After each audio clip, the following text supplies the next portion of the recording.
Caríssimos, caríssimos, René de Paula Júnior falando. Faz algum tempo já que eu não publico nada aqui no Roda e Avisa, mas isso faz um pouco parte do meu modus operandi, da maneira que eu publico as coisas aqui. Que modo é esse? Em primeiro lugar, eu prefiro só publicar quando eu tenho alguma coisa que eu acho que vale a pena dizer, a publicar com uma agenda regular.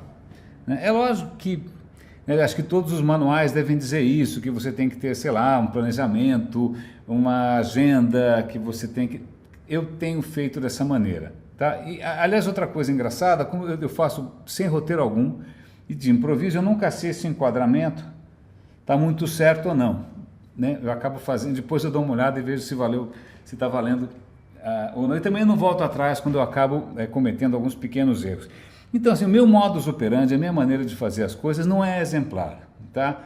E eu estou comentando isso por aquilo que vem na sequência.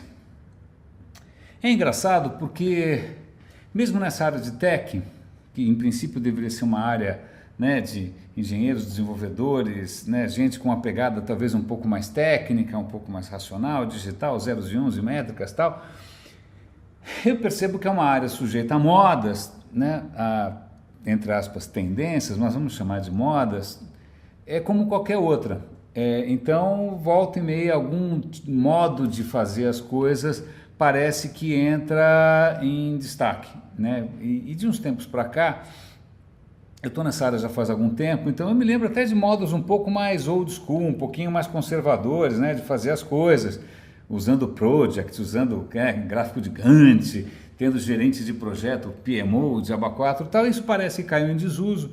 E hoje você tem uma série de outras maneiras de fazer as coisas. Você tem desde as Lean Startup, você tem metodologias Agile, e você tem Design Thinking, etc, etc, tudo lindo. E aí a pergunta que eu faço é a seguinte: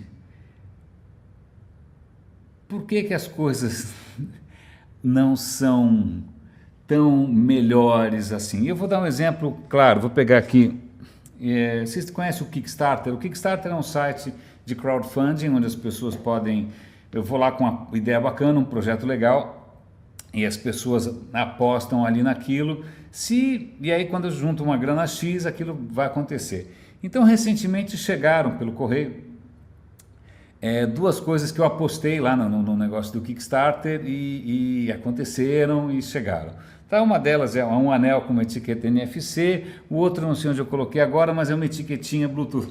Tudo tem a ver um pouco com essa questão de internet das coisas, né?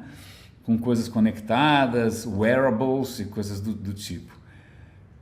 Qual é a história? A história é que tem um abismo entre aquilo que eu vi lá atrás em termos de proposta, de conceito, o vídeo era bacana, etc e tal, e tem um abismo entre isso e aquilo que chegou na minha mão.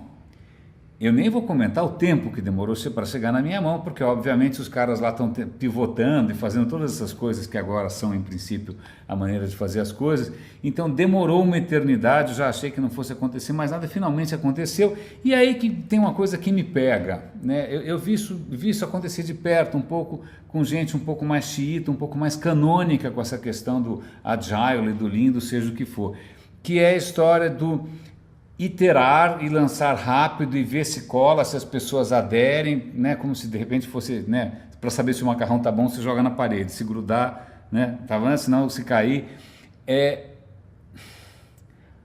pode fazer sentido, pode ser bacana, pode ter todo um discurso, pode ter, sei lá, 1000 metodologias, mas a questão é, para a pessoa que está na outra ponta, se virar cobaia não é a coisa mais confortável do mundo.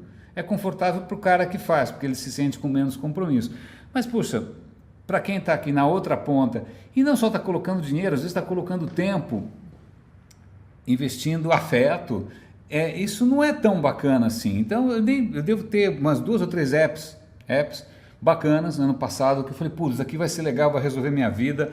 Algumas delas, obviamente, não funcionavam tanto, outras funcionavam extremamente bem, mas... De novo, o negócio não era sustentável e aí um belo dia os caras puxaram um plug e um monte de coisas que eu tinha organizado ali viraram fumaça e tal. Eu nem vou entrar tanto no mérito desse universo de apps, eu vou entrar no mérito talvez de uma coisa mais tangível mesmo, de experiência do usuário final.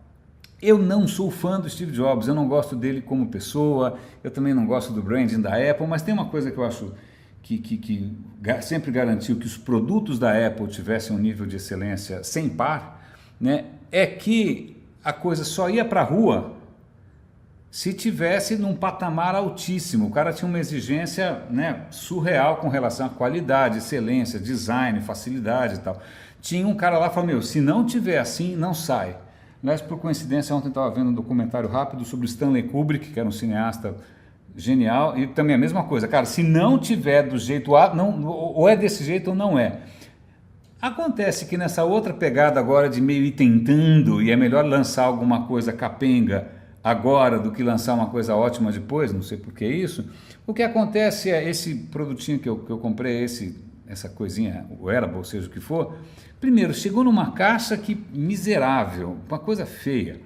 Eu falei, puta, bom, deixa eu pegar um manual. Não tinha manual, tinha uma droga de um papelzinho vagabundo com algumas instruções e remetia para o site. Eu falei, bom, então vamos no site. Aí o site também parece que estava ainda em construção, porque o site era meio capenga e meio insuficiente. E aí, obviamente, o produto, ainda mais que é hardware, que é uma coisa ainda mais complicada de fazer do que só alguma coisa virtual, o hardware também, instalação complicada, funcionamento muito aquém do esperado, a mesma coisa com o anelzinho, a mesmíssima história. Chega embalado mais ou menos, instruções meio precárias, aí você instala a app e aí de repente você percebe que se você questionar o desenvolvedor, os caras são super defensivos, porque onde já se viu questionar, o problema é seu, porque quem mandou você comprar uma versão beta, alfa, ou seja o que for. Cara, isso, eu não sei o nível da sua tolerância com esse tipo de experimentação, de improviso. Nem vou falar de Copa do Mundo, Alemanha e Brasil, deixa para lá. Mas eu acho que está na hora da gente começar a pensar. Espero que quem esteja me ouvindo aqui seja alguém com uma posição de responsabilidade, né, em inovação, em user experience, UX, etc. e tal, experiência do usuário, para a gente sair um pouquinho dessas coisas que são, em princípio, dogmas, Agile, Lean, Java 4 e tal, e dar uma de Steve Jobs, assim, cara, isso dá para ir para a rua, sim ou não? Isso dá para deixar, isso merece o nosso selo, merece a nossa marca, né? Isso vai cair no colo das pessoas e elas vão estar... não vai ter nenhum tipo de atrito, elas vão conseguir fazer funcionar e vai ser legal e a experiência vai ser boa, ou vai ser um parto de ouriço, né? Vai ser o parto da montanha.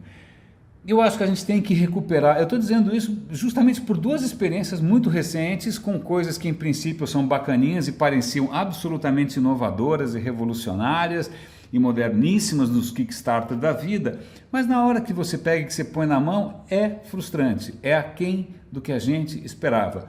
Então acho que está na hora da gente parar um pouco de aderir aos cânones, ou às tendências, ou a metodologias, etc. e tal, e olhar para aquilo que a gente está fazendo e falar, meu, na boa, dá para lançar esse troço desse jeito?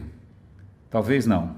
Bom, se eu fizesse isso com relação aos meus vídeos, talvez eu não publicasse nenhum, né? Mas anyway, espero que vocês tenham uma tolerância um pouco melhor com a minha, com os meus improvisos.